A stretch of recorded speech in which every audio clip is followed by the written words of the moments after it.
everybody should learn to keep things a little bit more local. We started with 75 shares our first year, and now we're up to about 1,000 shares. Well, I've always been interested in growing vegetable seed. Branding is enormously important. You know, in order for people to really buy it, they need to try it. There are a lot of challenges. Like a food processing business is very logistical. One of the reasons we exist is to get our community to eat whole, organic food.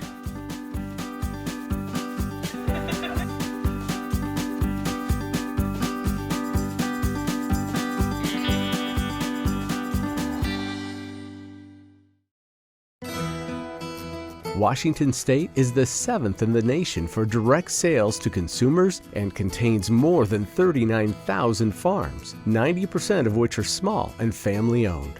The state has a national and international reputation for its high quality and safe food products. In 2011, the Washington State Legislature passed the Cottage Food Operations Law to ensure the continued quality for products made in a home kitchen. The law requires that a cottage food permit be obtained by anyone selling low-risk, non-potentially hazardous food products, which are made in their home kitchen and sold directly to customers. Adrienne Wolf of Rolling Bay Farms discusses what prompted her and her husband to apply for a cottage food permit.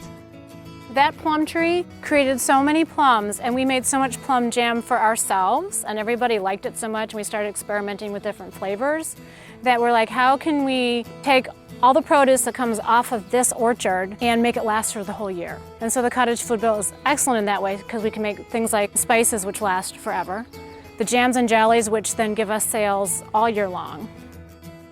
Acceptable foods to produce within the cottage food permit consist of products that are cooked in an oven, such as loaf breads, rolls, biscuits, quick breads, muffins, cakes, pastries, scones, cookies and bars, crackers, cereals, trail mixes or granola, and baked candies and or confections. It also includes nuts and nut mixes, vinegars, combining and packaging of dry herbs, seasonings, and mixtures that are obtained from approved sources. And finally, standardized jams, jellies, preserves, and fruit butters with approved recipes for production. Only non-potentially hazardous food items are permitted. Potentially hazardous foods require temperature control for safety because of their capability to support the rapid growth of pathogenic or toxigenic microorganisms, or the growth and toxin production of Clostridium botulinum. An extensive list of specifically prohibited foods can be found on our website at the following link. With the cottage food permit, they can sell only within Washington State, and it has to be direct person-to-person sale. Those avenues would be if a farm has a farm store, they could sell out of their farm store. They could take the products down to the farmer's market, or somebody could place an order and then they could deliver that product to them.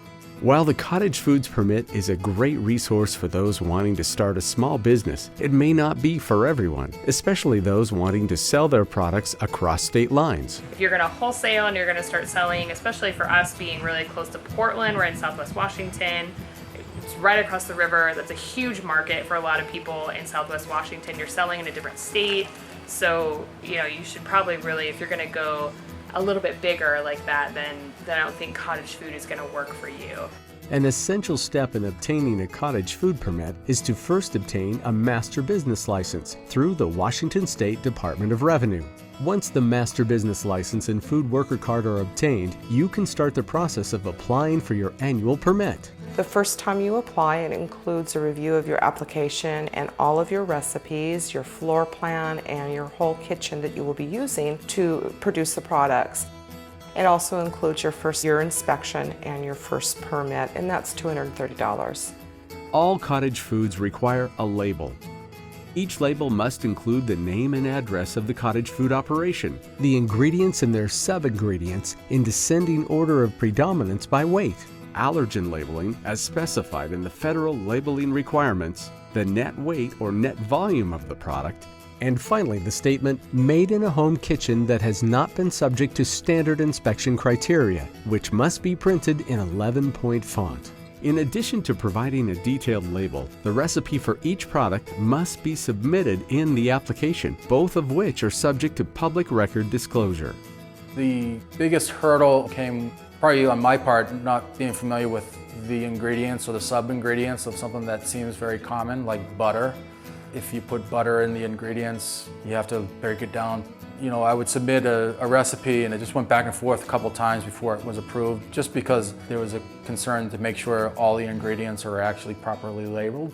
Once the application is approved, the Washington State Department of Agriculture will conduct an inspection, which will include reviewing sanitary practices and hygiene.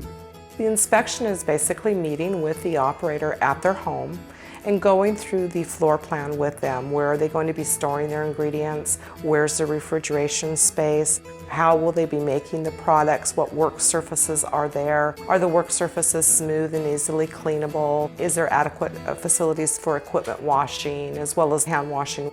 The nice thing about it is that we didn't have to do much of anything as far as modification for the kitchen. This is our home, this is where we prepare our meals for our family. And you know, when that's not happening and when we set up the kitchen for production, it's relatively simple.